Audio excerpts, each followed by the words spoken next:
당장 저 손부른 나쁜 도둑을 내 집에서 끌어내! 성진그룹 회장 강대호의 분노에 찬 목소리가 새벽 저택을 갈랐습니다. 도둑으로 몰린 사람은 무려 30년 동안 이 집에서 일한 가정부였습니다. 끌려나가던 그녀의 손등에 큰 화상 흉터가 드러났습니다. 그 흉터를 본 회장의 얼굴이 하얗게 굳었습니다. 당신 그 흉터 어디서 났어? 한쪽에선 회장의 아내가 입꼬리를 올리며 웃고 있었습니다. 다른 한쪽에선 딸 하은이 영문도 모른 채 오열했습니다. 같은 여자를 두고 누구는 웃고 누구는 울었습니다. 30년 전 불 속에서 사라진 한 여자의 비밀이 그 작은 흉터에 새겨져 있었습니다. 도대체 그날 그 집에선 무슨 일이 있었던 걸까요? 이 이야기의 끝엔 여러분이 상상도 못한 진실이 기다리고 있습니다. 이야기 시작 전 구독과 좋아요를 눌러 행복을 더해주세요. 그리고 올해 이루고 싶은 소원도 댓글로 남겨주세요. 꼭 이뤄지길 바라는 마음으로 인사드리겠습니다. 새벽 5시 서울 성북동의 거대한 저택은 아직 어둠에 잠겨 있었습니다. 그 어둠 속에서 가장 먼저 불을 켜는 사람이 있었습니다. 가정부 박수님이었습니다. 62의 그녀는 30년째 같은 시간에 눈을 떴습니다. 누가 시키지 않아도 몸이 먼저 일어났습니다. 수님은 회색 앞치마를 두르고 부엌으로 향했습니다. 가장 먼저 한 일은 된장을 푸는 것이었습니다. 뚝배기에 물을 올리고 멸치를 우려냈습니다. 구수한 냄새가 새벽 공기를 천천히 메웠습니다. 이 집 회장은 30년째 아침마다 같은 된장찌개를 찾았습니다. 다른 반찬은 손도 대지 않는 날이 많았지만 이 찌개만은 늘 한 그릇을 비웠습니다. 수님은 그 이유를 알지 못했습니다. 그저 회장이 좋아하니 정성껏 끓일 뿐이었습니다. 끓는 뚝배기를 젓는 그녀의 오른쪽 손등에 손바닥만 한 흉터가 번들거렸습니다. 오래된 화상 자국이었습니다. 수님은 그 흉터가 언제 어떻게 생겼는지조차 기억하지 못했습니다. 나는 대체 어디서 왔을까? 그녀에게는 30년 전의 기억이 없었습니다. 어느 날 낯선 도시의 병원에서 눈을 떴는데 머릿속은 텅 비어 있었습니다. 이름도 고향도 가족도 떠오르지 않았습니다.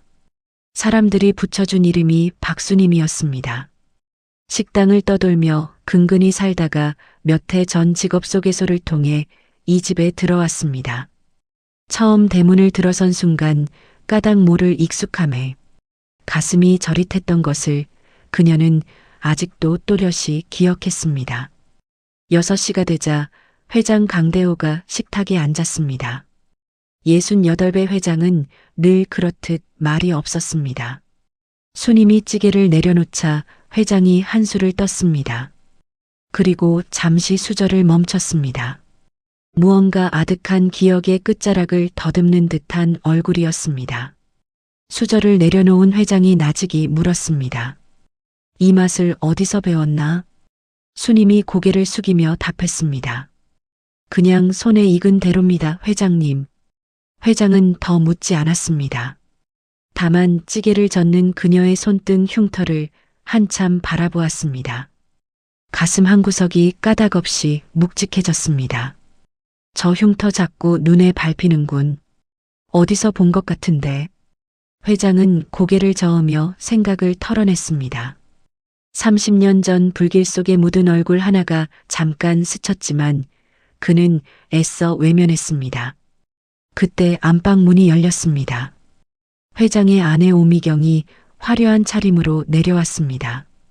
56의 그녀는 아침부터 머리 한 올 흐트러짐이 없었습니다. 미경은 식탁에 찌개를 보더니 대뜸 미간을 찌푸렸습니다. 미경이 차갑게 말했습니다. 또 이 냄새. 손님 오면 이 촌스러운 냄새부터 빼라니까요. 수님이 조용히 행주를 쥐며 답했습니다.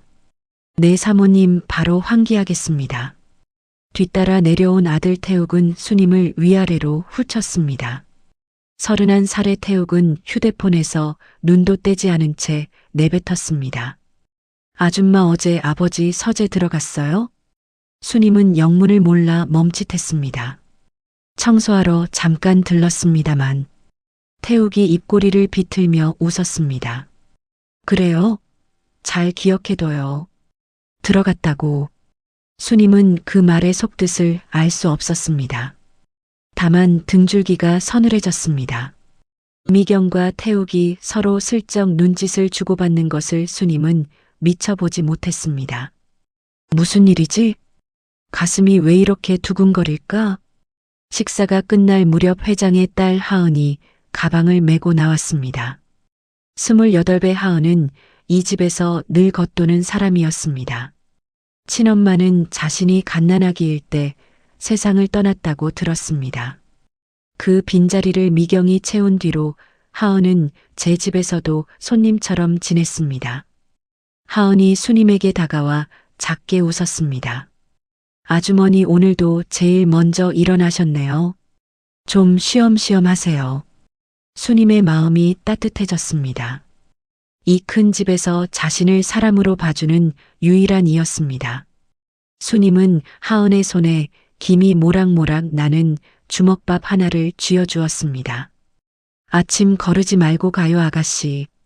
하은이 주먹밥을 받아들다가 수님의 손등 흉터를 무심코 보았습니다. 그 순간 가슴 한쪽이 까닭없이 뭉클해졌습니다.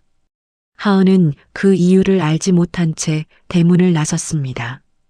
발걸음이 자꾸 뒤를 돌아보게 했습니다. 그날 오후 회장은 서재 금고를 열었습니다. 그룹의 민감한 자금이 보관된 곳이었습니다. 회장은 며칠 뒤로 잡힌 거래를 위해 거액의 현금을 그곳에 옮겨두었습니다. 그 사실을 아는 사람은 회장과 미경 그리고 태욱뿐이었습니다. 수님은 그저 매일 그 방을 닦을 뿐이었습니다. 저녁이 깊어지자 미경이 태욱을 조용히 불렀습니다. 두 사람은 안방 깊은 곳에서 낮은 목소리로 이야기를 나눴습니다. 미경이 속삭였습니다. 하은이 그것이 자꾸 저 여자랑 붙어 다녀. 일을 서둘러야겠다. 태욱이 비릿하게 웃었습니다. 걱정 마요 어머니. 이번엔 아주 깔끔하게 끝낼 테니까. 수님은 부엌에서 내일 아침거리를 손질하고 있었습니다. 창밖으로 어둠이 짙게 내려앉았습니다. 그녀는 아무것도 알지 못했습니다. 30년을 헌신한 이 집이 머지않아 자신을 도둑으로 몰아 거리로 내칠 것이라는 사실을, 그리고 그 손등 흉터 속에 잠든 진실이 곧 이 집안 모두를 송두리째 뒤흔들 것이라는 사실을 말이죠. 다음 날 아침이 밝았습니다. 수님은 여느 때처럼 새벽부터 된장찌개를 끓였습니다. 그런데 그날 저택의 공기는 어딘가 무겁게 가라앉아 있었습니다. 회장 강대호가 서재 금고를 연 것은 아침 식사를 마친 직후였습니다. 며칠 전 옮겨둔 현금 다발 가운데 상당한 액수가 감쪽같이 사라져 있었습니다. 회장의 얼굴이 단번에 굳었습니다. 그는 몇 번이나 금고 안을 뒤졌습니다. 분명 어제까지 그 자리에 그대로 있던 돈이었습니다. 회장이 굳은 목소리로 외쳤습니다. 이 방에 누가 들어왔지? 순식간에 저택이 발칵 뒤집혔습니다. 사람들이 서재 앞으로 우르르 모여들었습니다. 그때 태욱이 기다렸다는 듯 입을 열었습니다. 태욱이 짐짓차분한 척 말했습니다. 아버지 어제 아침에 제가 분명히 봤어요. 박씨 아줌마가 서재 들어가는 거. 모두의 시선이 수님에게 쏠렸습니다. 수님의 손에서 행주가 툭 떨어졌습니다. 그녀의 얼굴이 하얗게 질렸습니다. 수님이 떨리는 목소리로 답했습니다. 청소하러 잠깐 들렀을 뿐입니다. 금고는 손도 대지 않았습니다. 회장은 선뜻 믿지도 의심하지도 못한 채 수님을 바라보았습니다. 30년을 한결같던 사람이었습니다. 새벽마다 가장 먼저 일어나 이 집을 닦던 손이었습니다. 그런 사람이 도둑이라니 쉽게 받아들여지지 않았습니다. 저 사람이 정말 그랬을까? 아니야, 그럴 리가. 회장의 마음이 흔들리는 그 순간이었습니다. 미경이 태블릿 하나를 들고 천천히 나섰습니다. 그녀의 입가에는 옅은 미소가 걸려 있었습니다. 미경이 화면을 회장 앞에 들이밀었습니다. 거기에는 수님이 서재 금고 앞에 우두커니 서 있는 흐릿한 영상이 담겨 있었습니다. 사실은 평소 청소하던 장면을 교묘하게 잘라붙인 것이었습니다. 그러나 그 자리에 누구도 그 진실을 알지 못했습니다. 미경이 싸늘하게 말했습니다. 이래도 발뺌할 거예요? 우리가 사람을 잘못 봐도 한참 잘못 봤네요. 태욱은 한술 더 떴습니다. 사람을 시켜 수님의 방을 샅샅이 뒤지게 했습니다. 잠시 후 가사도우미 하나가 새파랗게 질린 얼굴로 달려왔습니다. 수님의 낡은 가방 안에서 사라진 현금 다발 일부가 나왔다는 것이었습니다. 누군가 미리 넣어둔 것이었지만 수님에게는 그것을 밝힐 방법이 없었습니다. 수님이 무너지듯 그 자리에 주저앉았습니다. 온 세상이 자신을 향해 등을 돌린 기분이었습니다. 수님이 울먹이며 절규했습니다. 제가 아닙니다. 정말 제가 한 일이 아니에요. 믿어주세요. 회장의 인내가 끝내 끊어졌습니다. 배신감이 온몸을 휩쓸었습니다. 30년을 믿어온 사람에게 뒤통수를 맞았다는 생각뿐이었습니다. 평생 가족에게도 못 주던 신뢰를 저 사람에게는 주었는데 말이죠. 회장이 분노에 찬 목소리로 외쳤습니다. 당장 저 손버릇 나쁜 도둑을 내 집에서 끌어내. 가사도우미들이 수님의 팔을 양쪽에서 붙들었습니다. 끌려나가던 수님의 오른쪽 손등에 손바닥만 한 화상 흉터가 선명하게 드러났습니다. 회장의 시선이 무심코 그 흉터에 가서 박혔습니다. 가슴 어딘가가 까닭없이 쿵 내려앉았습니다. 그때 하은이 달려와 수님 앞을 가로막았습니다. 하은이 다급하게 외쳤습니다. 아주머니가 그럴 분이 아니에요. 30년을 이 집에 바친 분이라고요. 미경이 하은의 팔을 거칠게 잡아챘습니다. 그 손길에 하은이 휘청였습니다. 미경이 매섭게 쏘아붙였습니다. 넌 빠져 있어. 도둑 편드는 게 그렇게 자랑스럽니? 하은이 입술을 꽉 깨물며 물러섰습니다. 제 집에서조차 아무런 힘이 없는 자신이 한없이 작게만 느껴졌습니다. 그저 끌려나가는 수님의 뒷모습을 바라볼 수밖에 없었습니다. 수님은 더 이상 변명하지 않았습니다. 아무리 입을 열어도 믿어줄 사람이 없었습니다. 대문을 나서기 직전 수님이 천천히 회장을 돌아보았습니다. 두 사람의 눈이 짧게 마주쳤습니다. 회장은 그 순간 가슴이 철렁 내려앉았습니다. 그녀의 젖은 눈빛이 아주 오래전 어디선가 본 듯한 얼굴과 겹쳐졌습니다. 손등의 흉터가 또다시 눈앞을 어른거렸습니다. 저 눈빛, 저 흉터. 대체 왜 이렇게 마음이 흔들리는 거지? 회장은 끝내 고개를 돌렸습니다. 흔들리는 마음을 억지로 외면했습니다. 지금은 사라진 돈과 배신감만이 그의 머릿속을 가득 채우고 있었으니까요. 수님은 작은 가방 하나를 손에 쥔 채 대문 밖으로 내쫓겼습니다. 차가운 새벽바람이 그녀의 젖은 뺨을 스쳤습니다. 30년이었어. 내 모든 걸 다 바친 집이었는데 갈 곳도 없고 돌아갈 기억조차 없는 그녀가 텅 빈 거리에 홀로 섰습니다. 같은 시각 미경과 태욱은 서재에서 조용히 눈짓을 주고받으며 옅게 웃었습니다. 그러나 회장은 홀로 식탁에 남아 식어버린 된장찌개를 한참 바라보고 있었습니다. 수님이 떠난 빈자리가 이상하리만치 허전했습니다. 수님이 대문 밖으로 내쫓긴 그날 그녀에게는 갈 곳이 없었습니다. 기억이 없는 그녀에게는 찾아갈 가족도 기댈 친구도 없었습니다.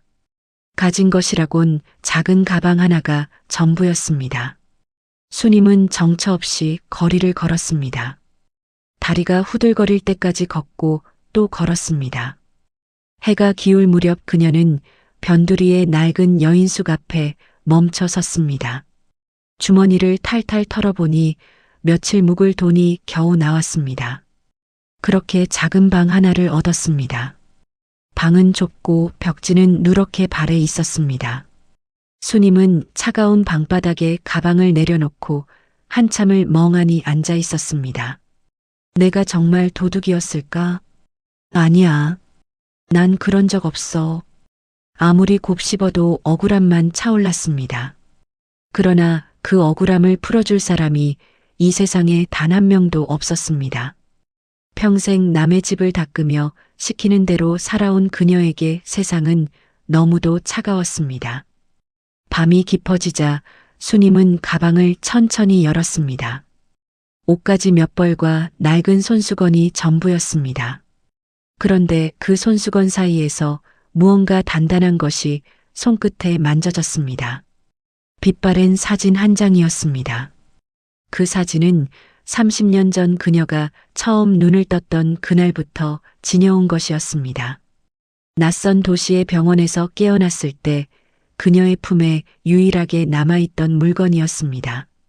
한쪽 귀퉁이가 불에 그을려 까맣게 타들어가 있었습니다. 누구인지도 모를 흐릿한 사람들의 모습이 담겨 있었습니다. 수님은 그 사진을 30년간 수없이 들여다보았습니다. 그러나 아무것도 떠오르지 않았습니다. 그래서 언젠가부터는 보지 않고 그저 깊이 간직만 해왔습니다. 그날 밤은 어쩐지 달랐습니다. 수님은 흐릿한 불빛 아래 사진을 가만히 들여다보았습니다. 사진 속 한 여인이 갓난아기를 품에 안고 있었습니다. 문득 그 여인의 손이 수님의 눈에 들어왔습니다. 손등에 불에 그을린 듯한 자국이 희미하게 남아 있었습니다. 수님의 심장이 쿵 내려앉았습니다. 그녀는 천천히 자신의 오른손을 들어 올렸습니다. 손등의 화상 흉터를 사진 위에 가만히 겹쳐보았습니다. 흉터의 모양이 사진 속 그 자국과 정확히 맞아떨어졌습니다. 수님의 손이 부들부들 떨렸습니다. 이게 나야? 이 사진 속 여자가 정말 나란 말이야? 30년간 깊이 잠들어 있던 무언가가 가슴 밑바닥에서 꿈틀거렸습니다. 매캐한 연기 냄새 같기도 하고 아기의 울음소리 같기도 한 희미한 감각이 머릿속을 스쳤습니다. 그러나 손에 잡힐 듯 끝내 잡히지 않았습니다. 수님은 사진을 가슴에 꼭 끌어안았습니다. 처음으로 눈물이 왈칵 쏟아졌습니다. 억울함의 눈물만은 아니었습니다. 잃어버린 자신을 마침내 마주한 사람의 눈물이었습니다. 그날 밤 수님은 좀처럼 잠들지 못했습니다. 머릿속에 한 가지 생각만이 또렷하게 떠올랐습니다. 나는 누구였을까? 이 사진 속의 나는 대체 어디서 무슨 일을 겪은 걸까? 날이 밝자 수님의 눈빛이 전과 달라져 있었습니다. 평생을 남이 시키는 대로만 살아온 그녀였습니다. 그러나 이제는 달랐습니다. 빼앗긴 명예와 잃어버린 세월을 더 이상 그냥 두고 볼 수 없었습니다. 수님이 사진을 손에 꼭 쥐며 나직이 다짐했습니다. 누명도 벗을 거야. 내가 누구였는지도 반드시 알아낼 거야. 수님은 사진 속 배경을 다시 한번 들여다보았습니다. 흐릿하지만 커다란 기와집의 처마 같은 것이 보였습니다. 어딘가 익숙한 풍경이었습니다. 어쩌면 그 익숙함이 자신을 진실로 데려다줄 실마리일지도 몰랐습니다. 같은 시각 성북동 저택의 회장은 밤새 잠을 이루지 못했습니다. 도둑을 내쫓았으니 마음이 후련해야 마땅했습니다. 그런데 가슴 한구석이 자꾸만 결렸습니다. 회장이 홀로 서재에 앉아 나직이 중얼거렸습니다. 그 흉터 대체 어디서 봤더라? 30년 전 불길 속에 묻어둔 한 얼굴이 자꾸만 눈앞에 어른거렸습니다. 그는 애써 고개를 저으며 술잔을 비웠습니다. 그러나 혀끝에 맴도는 된장찌개의 맛이 좀처럼 사라지지 않았습니다. 한편 미경과 태욱은 일이 깔끔하게 끝났다며 안도하고 있었습니다. 그러나 미경의 마음 한구석에는 작은 불안이 가시지 않았습니다. 그 여자가 너무도 순순히 떠난 것이 오히려 마음에 걸렸습니다. 미경이 혼잣말처럼 중얼거렸습니다. 그 여자 정말 아무것도 모르고 떠난 걸까? 여인숙 작은 방에서 수님은 사진을 베개 밑에 고이 넣었습니다. 창밖으로 새 아침이 환하게 밝아오고 있었습니다. 수님이 쫓겨난 뒤로 하은은 단 하루도 마음이 편치 않았습니다. 30년을 한결같던 사람이 도둑일 리 없다는 생각이 머릿속을 떠나지 않았습니다. 무엇보다 수님의 손등 흉터를 떠올리면 까닭 모를 그리움이 사무쳤습니다. 하은이 혼잣말로 되뇌었습니다. 그분 눈빛 자꾸 엄마 생각이 나. 대체 왜일까? 하은은 며칠을 수소문한 끝에 수님이 머무는 변두리 여인숙을 찾아냈습니다. 가사도우미들에게 조심스레 물어 알아낸 주소였습니다. 낡은 여인숙 복도 끝 작은 방 앞이었습니다. 하은이 떨리는 손으로 문을 두드렸습니다. 문이 열리고 수님이 놀란 얼굴로 하은을 바라보았습니다. 수님이 당황하며 말했습니다. 아가씨가 여긴 어떻게? 하은이 수님의 손을 덥석 맞잡았습니다. 하은이 울먹이며 말했습니다. 아주머니 잘못 아닌 거 다 알아요. 저는 단 한 번도 의심한 적 없어요. 수님의 눈가가 붉어졌습니다. 세상 모두가 등을 돌린 줄 알았는데 단 한 사람이 자신을 믿어주고 있었습니다. 그 마음이 사무치게 고마웠습니다. 두 사람은 좁은 방에 마주 앉았습니다. 하은은 수님의 손등 흉터를 가만히 바라보았습니다. 그 흉터를 볼 때마다 가슴이 이상하게 저릿했습니다. 수님은 잠시 망설이다 베개 밑에 둔 사진을 꺼냈습니다. 30년 전부터 지녀온 반쯤 탄 사진이었습니다. 수님이 조용히 말했습니다. 내가 누구였는지 이 사진 속에 있는 것 같아요. 하은이 사진을 받아들고 숨을 멈췄습니다.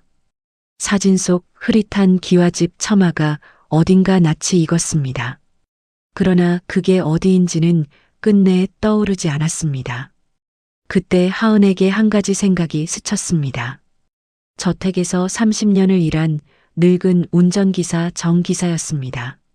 그라면 무언가 알고 있을지 모른다는 생각이 들었습니다. 다음 날 하은은 정 기사를 조용히 여인숙으로 데려왔습니다.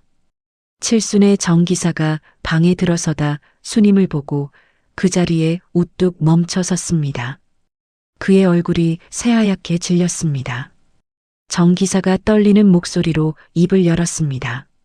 아니 사모님? 사모님이 어떻게 여기에? 수님이 영문을 몰라 고개를 저었습니다. 사람을 잘못 보셨어요. 저는 그저 가정부입니다. 정 기사가 고개를 세차게 저었습니다. 두 눈에 눈물이 그렁그렁 맺혔습니다. 정 기사가 울먹이며 말했습니다. 아닙니다. 그 된장찌개의 맛, 손등의 흉터, 30년 전 불이 나기 전에 돌아가신 줄로만 알았던 우리 사모님이 틀림없어요. 방 안에 무거운 침묵이 내려앉았습니다. 하은의 심장이 미친 듯이 뛰었습니다. 수님의 손도 가늘게 떨리기 시작했습니다.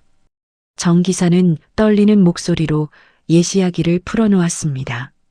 30년 전 저택 별채에 큰 불이 났고 아이를 가졌던 안주인이 그 불 속에서 흔적도 없이 사라졌다는 것이었습니다. 시신조차 찾지 못한 채 회장은 아내가 세상을 떠난 줄로만 알았다고 했습니다. 수님의 머릿속에 다시 매캐한 연기 냄새가 스쳤습니다. 어디선가 아기의 울음소리가 귓가에 맴돌았습니다. 불. 그래 불이었어. 세 사람은 사진 속 기와집이 성북동 저택의 옛 별채일지 모른다는 결론에 이르렀습니다. 흩어져 있던 조각들이 조금씩 맞춰지기 시작했습니다. 수님의 눈에 처음으로 희망의 빛이 돌았습니다. 그러나 같은 시각 저택에서는 미경이 하은의 움직임을 눈치채고 있었습니다. 하은이 며칠째 집을 비우고 정 기사와 어울린다는 보고가 올라온 것이었습니다. 미경이 싸늘하게 태욱에게 말했습니다. 하은이 그년이 기어이 이를 키우는구나. 정 기사 그 늙은이 입부터 막아. 태욱이 비릿하게 웃었습니다. 걱정 마요. 늙은이 하나 입막음하는 거야 일도 아니죠. 그날 밤 정 기사에게 누군가 협박 전화가 걸려왔습니다. 입을 함부로 놀리면 가족이 무사하지 못할 거라는 섬뜩한 경고였습니다. 정 기사의 손이 떨렸습니다. 그러나 그는 이미 진실을 본 이상 물러설 수 없었습니다. 세 사람은 작은 방에 둘러앉아 서로의 손을 맞잡았습니다. 외롭던 수님의 곁에 마침내 함께 싸워줄 사람들이 생긴 것이었습니다. 수님이 사진을 가슴에 품으며 다짐했습니다. 수님이 나직이 말했습니다. 이제 도망치지 않을 거예요. 내가 누구였는지 끝까지 밝혀낼 거예요. 정 기사의 증언이 있은 뒤로 세 사람은 진실을 확인하는 일에 매달렸습니다. 하은의 머릿속에는 한 가지 생각이 좀처럼 떠나지 않았습니다. 수님을 마주할 때마다 사무치던 그 그리움의 정체였습니다. 어릴 적부터 하은은 엄마라는 단어 앞에서 늘 가슴이 텅 비었습니다. 그런데 수님의 손을 잡은 그날부터 그 빈자리가 이상하게 채워지는 기분이 들었습니다. 하은이 떨리는 목소리로 입을 열었습니다. 아주머니 한 가지만 부탁드려도 될까요? 하은은 수님에게 조심스레 유전자 검사를 제안했습니다.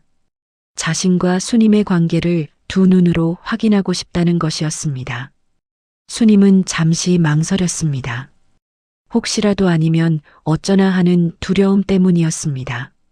그러나 이내 천천히 고개를 끄덕였습니다. 두 사람의 머리카락 몇 올이 작은 봉투에 나란히 담겼습니다. 검사 결과를 기다리는 며칠 동안 정 기사는 그날 밤의 기억을 조금씩 풀어놓았습니다. 30년 전 어느 깊은 밤이었습니다. 저택 별채에서 갑자기 불길이 치솟았습니다. 아이를 가졌던 안주인이 그 안에 있었습니다. 정 기사가 놀라 달려갔을 때는 이미 불길이 손쓸 수 없이 거셌습니다. 시뻘건 불꽃이 처마를 집어삼키고 있었습니다. 정 기사가 그날을 떠올리며 목이 메었습니다. 제가 아무리 소리쳐도 안에서는 대답이 없었습니다. 결국 사모님은 끝내 나오지 못했어요. 시신조차 찾질 못했습니다. 수님은 그 이야기를 들으며 머리가 깨질 듯 아파왔습니다. 매캐한 연기 냄새가 코끝에 되살아났습니다. 살을 태우던 뜨거운 열기가 등줄기를 훑쳤습니다. 그리고 불길 너머로 어른거리던 누군가의 검은 그림자. 희미한 조각들이 자꾸만 머릿속을 비집고 떠올랐습니다. 수님은 관자놀이를 짚으며 가쁜 숨을 몰아쉬었습니다. 불굴의 불이었어. 그 안에서 나는 누군가를 부르고 있었어. 사흘 뒤 마침내 검사 결과가 도착했습니다. 하은이 떨리는 손으로 봉투를 뜯었습니다. 결과지를 읽어내려가던 하은의 손이 우뚝 멈췄습니다. 그녀의 두 눈에서 눈물이 주르륵 흘러내렸습니다. 입술이 떨려 한참을 말을 잇지 못했습니다. 하은이 끝내 떨리는 목소리로 결과를 읽었습니다. 친자 확률 99.99%, 모녀관계 일치. 방 안에 깊은 정적이 흘렀습니다. 수님의 손에서 사진이 툭 떨어졌습니다. 그녀는 한동안 숨조차 쉬지 못했습니다. 내가 이 아이의 엄마라고? 내가 이 아이를 낳았다고? 하은이 수님의 품으로 와락 안겼습니다. 30년간 죽은 줄로만 알았던 어머니였습니다. 사진 한 장 없이 그리워하던 그 얼굴이 바로 눈앞에 있었습니다. 하은이 오열하며 말했습니다. 엄마 살아계셨군요. 그동안 어디 계셨던 거예요? 엄마. 그 순간 수님의 머릿속에서 무언가가 환하게 터졌습니다. 갓난아기의 가느다란 울음소리, 품에 안기던 따뜻한 강보의 감촉, 그리고 자신을 애타게 부르던 한 남자의 굵은 목소리. 30년간 굳게 잠겨있던 기억의 문이 조금씩 열리기 시작했습니다. 수님은 떨리는 손으로 딸의 등을 쓸어내렸습니다. 뜨거운 눈물이 하은의 머리 위로 뚝뚝 떨어졌습니다. 수님이 흐느끼며 속삭였습니다. 미안하다. 이 어미가 너를 그렇게 오래 혼자 뒀구나. 그러나 충격은 거기서 끝이 아니었습니다. 한참을 머뭇거리던 정 기사가 무거운 얼굴로 한 가지를 더 털어놓았습니다. 정 기사가 떨리는 목소리로 말했습니다. 그날 밤 불이 나기 바로 직전에 제가 별채 근처에서 한 사람을 봤습니다. 세 사람의 시선이 정 기사에게 일제히 쏠렸습니다. 방 안의 공기가 팽팽하게 얼어붙었습니다. 정 기사가 어렵게 입을 뗐습니다. 그때 회장님 비서였던 오미경, 지금의 그 사모님이 별채에서 황급히 빠져나오는 걸 제 두 눈으로 똑똑히 봤습니다. 수님의 온몸이 그대로 얼어붙었습니다. 흐릿하던 기억의 조각 하나가 벼랑간 또렷해졌습니다. 불길 속에서 누군가 자신의 등을 거칠게 떠밀던 감각, 잠긴 문을 두드리던 자신의 손, 그 서늘하고 모진 손길이 생생하게 되살아났습니다. 수님은 자기도 모르게 손등의 흉터를 움켜쥐었습니다. 그 불은 사고가 아니었어. 누군가 날 그 안에 가둔 거야. 그게 그 여자였어. 수님의 눈빛이 처음으로 서늘하게 가라앉았습니다. 평생 누구를 원망할 줄도 모르던 사람이었습니다. 그러나 이제는 달랐습니다. 같은 시각 성북동 저택의 회장은 또다시 잠을 이루지 못했습니다. 그는 홀로 등불 하나를 들고 별채로 향했습니다. 30년째 손대지 않고 닫아둔 그 별채였습니다. 그을린 기둥에 손을 얹자 그날의 불길이 눈앞에 어른거렸습니다. 회장이 텅 빈 별채에서 나직이 중얼거렸습니다. 여보, 나는 아직도 그날을 잊지 못하오. 그런데 요즘 자꾸 당신이 떠오르는 이유가 뭘까? 그는 가정부의 손등 흉터와 된장찌개의 맛을 떠올렸습니다. 가슴 한구석이 또다시 결려왔습니다.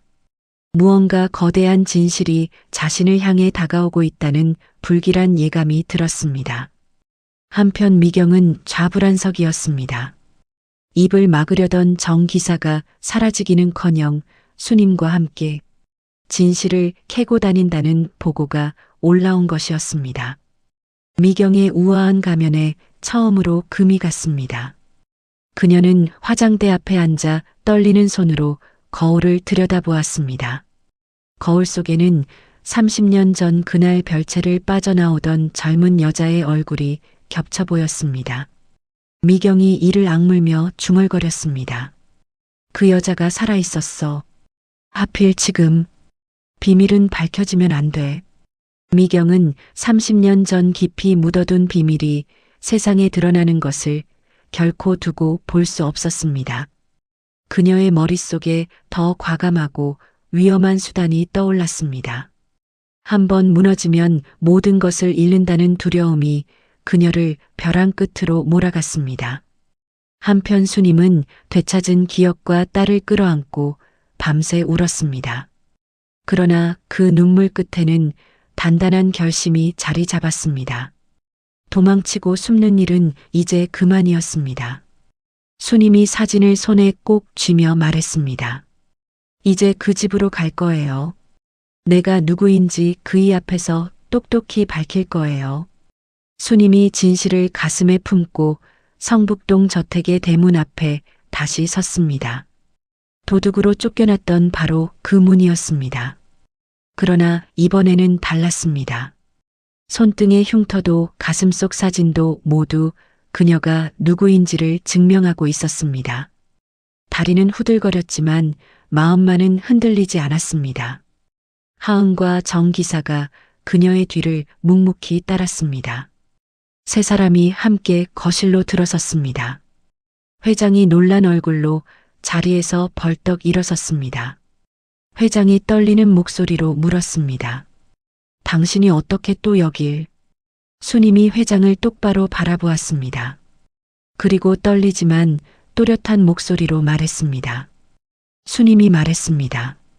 30년 전 별채 불 속에서 사라진 당신 아내가 바로 접니다. 거실에 무거운 정적이 내려앉았습니다. 회장의 얼굴이 새하얗게 질렸습니다. 그는 비틀거리며 수님에게 한 발 다가갔습니다.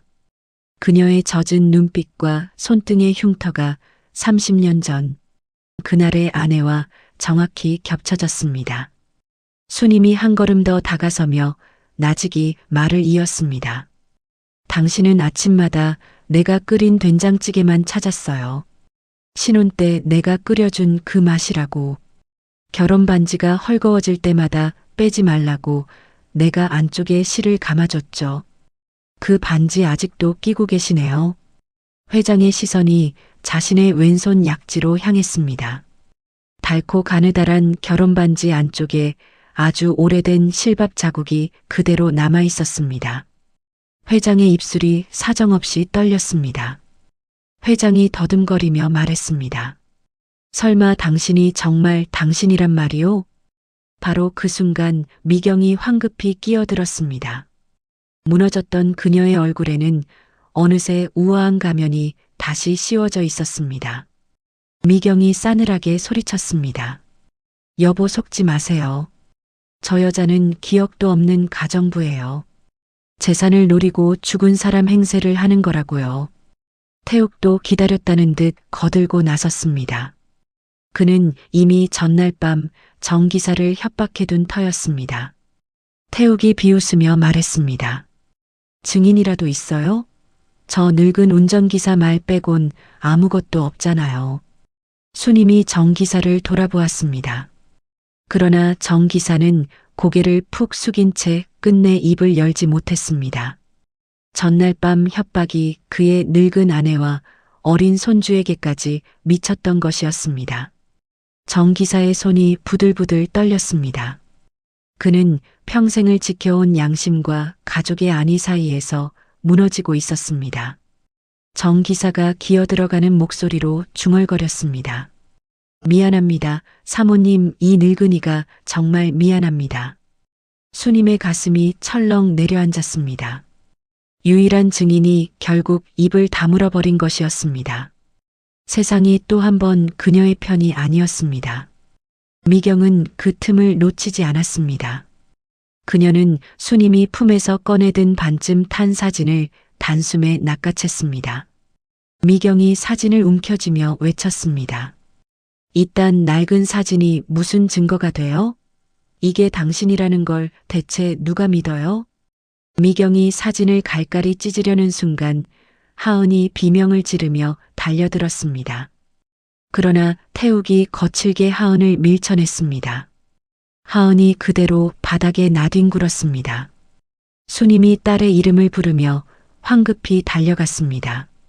그 혼란 속에서 미경이 수님에게 바짝 다가와 아무도 듣지 못하게 귓가에 속삭였습니다. 미경이 서늘하게 속삭였습니다. 30년 전 그 불 속에서 죽었어야 할 사람이 왜 기어 나왔을까? 한 번 더 사라지고 싶지 않으면 조용히 떠나. 수님의 등줄기가 오싹해졌습니다. 그 한마디로 모든 것이 분명해졌습니다. 그날 별채의 불은 결코 사고가 아니었습니다. 회장은 그 아수라장 한가운데서 어쩔 줄 몰랐습니다. 눈앞에 여자가 죽은 아내라는 직감과 30년을 가족이라 믿어온 사람들 사이에서 그의 마음이 갈갈이 찢겼습니다. 머릿속에서는 30년 전 그날 밤 시뻘건 불길이 별채를 집어삼키던 장면이 끊임없이 되살아났습니다. 정말 저 사람이 내 아내인가? 그렇다면 미경은 태욱은 아니야. 그럴 리가 없어. 회장은 진실을 정면으로 마주할 용기가 없었습니다. 모든 것이 거짓이었다면 자신이 30년간 쌓아 올린 세상이 통째로 무너지는 것이었으니까요. 비겁한 줄 알면서도 그는 자꾸만 뒷걸음질 쳤습니다. 수님이 그런 회장을 가만히 바라보았습니다. 그리고 마지막으로 떨리는 손을 내밀었습니다. 수님이 간절하게 말했습니다. 여보, 나를 봐요. 내 눈을 보고도 정말 모르겠어요? 회장은 차마 그 손을 잡지 못했습니다. 그는 고통스럽게 고개를 돌리고 말았습니다. 회장이 갈라진 목소리로 말했습니다. 증거를 가져오시오. 지금은 못 믿겠소. 그 한마디가 수님의 가슴에 비수처럼 박혔습니다. 30년 전 불 속에 홀로 버려졌던 그 밤이 다시 또렷하게 떠올랐습니다. 또 한 번 같은 사람에게 버림받는 순간이었습니다. 또 나를 버리는군요. 그때도 지금도 똑같이. 수님의 눈에서 뜨거운 눈물이 주르륵 흘러내렸습니다. 그러나 그녀는 이번엔 무너지지 않았습니다. 바닥에 쓰러진 하은을 천천히 일으켜 세웠습니다. 딸의 떨리는 어깨를 감싸 안았습니다. 미경과 태욱은 의기양양했습니다. 경비원을 불러 세 사람을 다시 저택 밖으로 거칠게 내몰았습니다. 찢긴 사진 조각이 차가운 거실 바닥에 힘없이 흩어졌습니다. 대문 밖으로 내쫓긴 수님은 한참을 그 자리에 멍하니 서 있었습니다. 모든 것이 끝난 것만 같았습니다. 증인은 입을 닫았고 증거는 찢겼으며 남편마저 또다시 등을 돌렸으니까요. 그러나 절망의 바닥에서 수님은 다른 무언가를 보았습니다.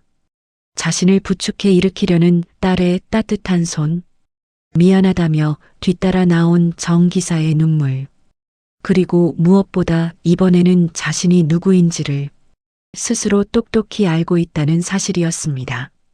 수님이 흩어진 사진 조각을 한 장 한 장 주워 모으며 나직이 다짐했습니다.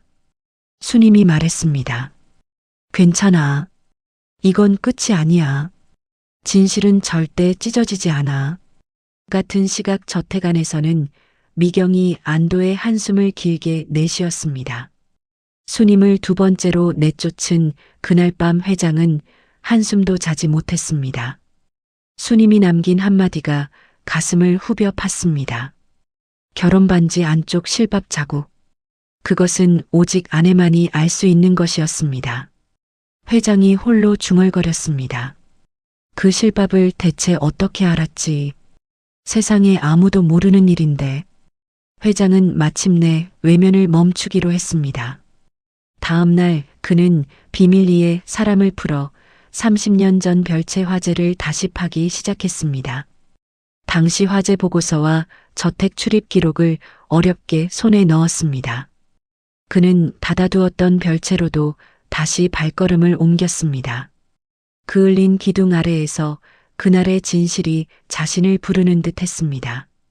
기록을 살피던 회장의 손이 우뚝 멈췄습니다. 화재가 나기 직전 별채에 마지막으로 드나든 사람이 있었습니다. 당시 그의 비서였던 오미경이었습니다.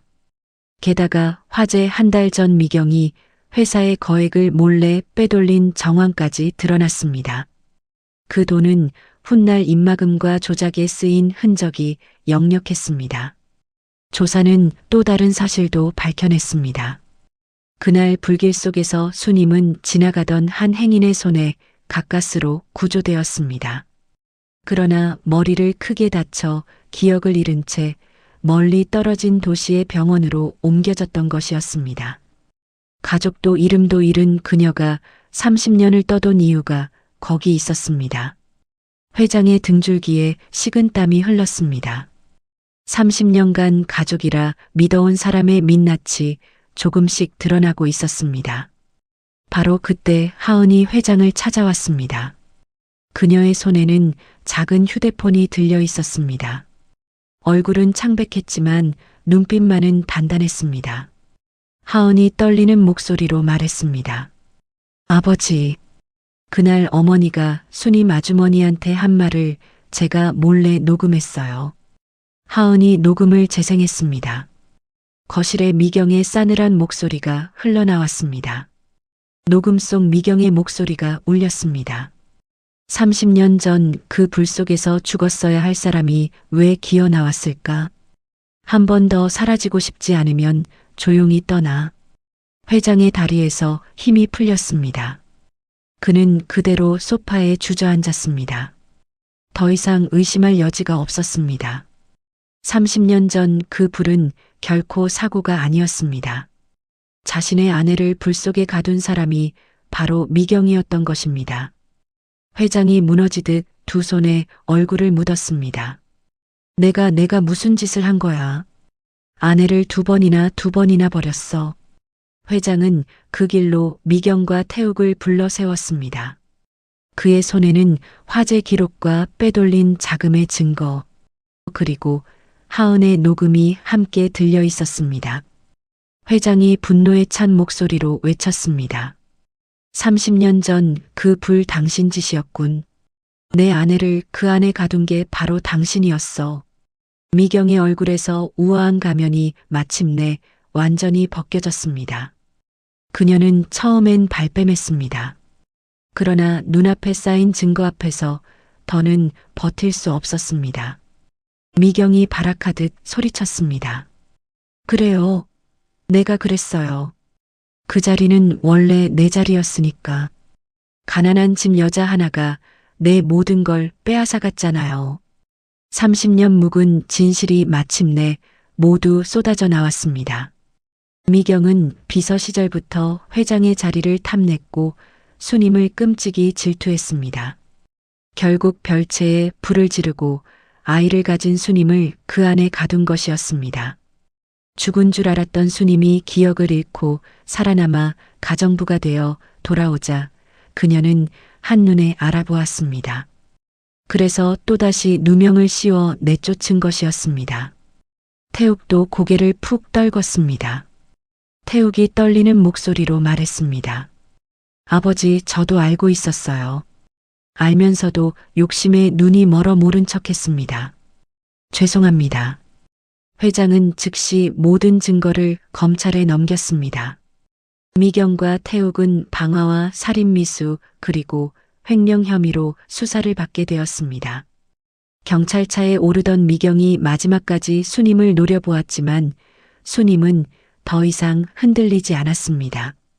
미경과 태욱이 떠난 저택은 텅 비고 고요했습니다.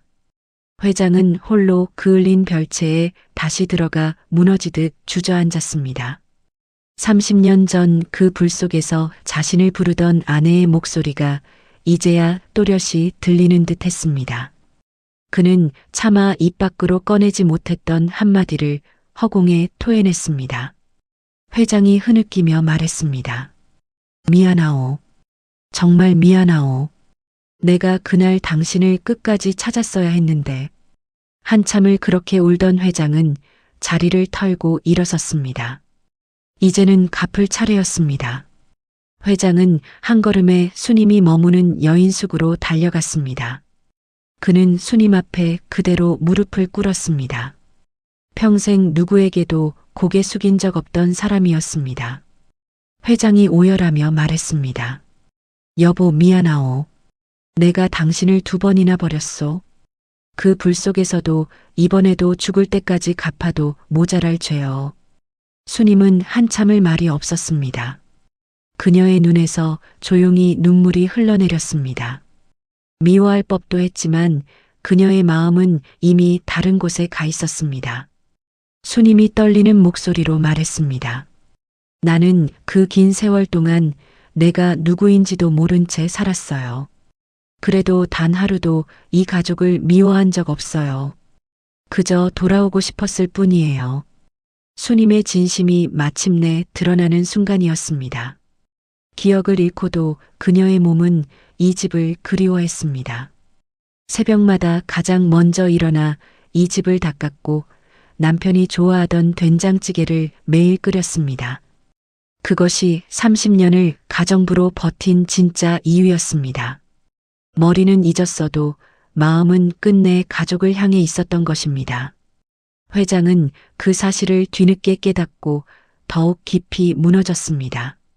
하은이 두 사람 곁에 다가와 함께 울었습니다. 뒤따라온 정 기사도 끝내 용기를 내지 못했던 자신을 자책하며 고개를 숙였습니다. 수님이 정 기사의 손을 가만히 잡으며 말했습니다. 기사님 잘못이 아니에요. 가족을 지키려 한 거잖아요. 저도 그 마음 다 알아요. 얼어붙었던 관계에 조금씩 온기가 돌기 시작했습니다. 회장은 수님의 잃어버린 명예를 회복시키고 빼앗긴 자리를 모두 되돌려주겠다고 약속했습니다. 진실이 모두 밝혀진 그날 이후 계절이 한번 바뀌었습니다. 차가운 겨울이 지나고 성북동 저택에 다시 봄이 찾아왔습니다. 수님은 잃어버렸던 자신의 이름을 마침내 되찾았습니다. 도둑이라는 누명도 깨끗이 벗었습니다. 회장은 그녀의 명예를 회복시키고 본처로서의 모든 권리를 되돌려 주었습니다. 그러나 수님은 서두르지 않았습니다. 30년의 깊은 상처는 한 번의 사과로 아물 수 있는 것이 아니었으니까요. 회장은 매일같이 수님을 찾아왔습니다. 거창한 선물도 화려한 말도 없었습니다. 그저 묵묵히 곁을 지켰습니다. 수님이 끓인 된장찌개를 함께 먹고 마당을 천천히 거닐었습니다. 그렇게 둘 사이에 얼어붙었던 시간이 봄눈처럼 조금씩 녹아내렸습니다. 회장은 30년째 닫아두었던 그을린 별채를 헐어냈습니다. 그 자리에 작은 정원을 만들기로 했습니다. 수님과 함께 어린 단풍나무 한 그루를 심었습니다. 아픔이 서린 자리에 새 생명을 심는 일이었습니다. 회장이 흙 묻은 손을 털며 말했습니다. 이 나무가 자라는 걸 이번엔 당신과 끝까지 지켜보고 싶소. 수님이 옅게 미소 지었습니다. 그 미소를 본 회장의 가슴이 뭉클해졌습니다. 어느 봄날 아침이었습니다. 수님이 부엌에서 된장찌개를 끓이고 있었습니다. 회장이 조심스레 다가와 그 곁에 섰습니다. 회장이 나직이 말했습니다. 여보, 천천히 아주 천천히 다시 시작해도 되겠소? 수님은 한참을 말없이 찌개를 저었습니다. 그리고 천천히 고개를 끄덕였습니다. 수님이 조용히 답했습니다. 이번엔 끝까지 내 손을 놓지 말아요. 회장의 눈가가 붉어졌습니다. 그는 수님의 손등 흉터를 가만히 어루만졌습니다. 30년간 그를 괴롭히던 그 기시감의 정체가 바로 이 손이었습니다. 이제야 그는 잃어버린 아내를 제대로 마주할 수 있었습니다. 수님이 본처로서 안방으로 돌아오던 날이었습니다. 그녀를 도둑으로 손가락질했던 옛 가사도우미들이 한 사람씩 다가와 고개를 숙였습니다. 가사도우미가 울먹이며 말했습니다. 사모님, 그때 몰라 뵙고 정말 죄송했습니다. 수님은 그들의 손을 따뜻하게 잡아주었습니다. 수님이 말했습니다. 괜찮아요. 다 지난 일인걸요. 이제 다시 잘 지내요, 우리. 하은은 마침내 진짜 엄마를 품에 안고 살게 되었습니다.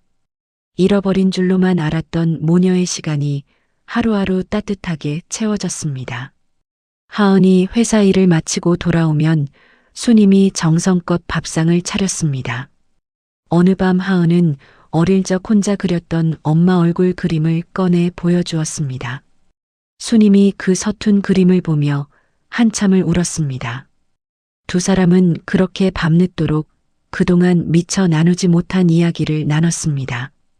정 기사도 다시 저택으로 돌아왔습니다. 수님은 그를 조금도 원망하지 않았습니다. 오히려 가족처럼 따뜻하게 맞아주었습니다. 수님이 정 기사의 손을 잡으며 말했습니다. 기사님 덕분에 제가 저를 찾았어요. 늘 고마워요. 정 기사가 끝내 눈물을 훔쳤습니다. 평생 마음에 짊어졌던 무거운 짐 하나가 그제야 내려앉았습니다. 한편 미경과 태욱은 법의 심판을 받았습니다. 30년 전의 방화와 살인미수 그리고 오랜 세월의 횡령까지 모든 죄가 낱낱이 드러났습니다. 미경은 무거운 형을 선고받고 교도소에 수감되었습니다. 태욱 역시 자신이 저지른 죄값을 치르게 되었습니다. 화려함만을 줬던 그들의 끝없던 욕심은 결국 아무것도 남기지 못했습니다. 수님은 되찾은 삶 앞에서 가만히 지난 세월을 돌아보았습니다. 기억을 잃고 정처 없이 떠돌던 30년. 도둑으로 몰려 쫓겨나던 그 차가운 새벽. 진실 앞에서 2번이나 버림받던 순간들. 그러나 그 모든 시간이 없었다면 지금의 깨달음도 없었을 것입니다. 수님은 자신처럼 갈 곳 없는 사람들을 돕기로 마음먹었습니다. 기억을 잃거나 가족을 잃은 이들을 위한 작은 쉼터를 마련했습니다. 첫 입소자가 들어오던 날 수님은 손수 된장찌개를 끓여 따뜻한 밥상을 차렸습니다. 부끄러워 감추기만 하던 손등의 흉터도 이제는 당당히 드러냈습니다.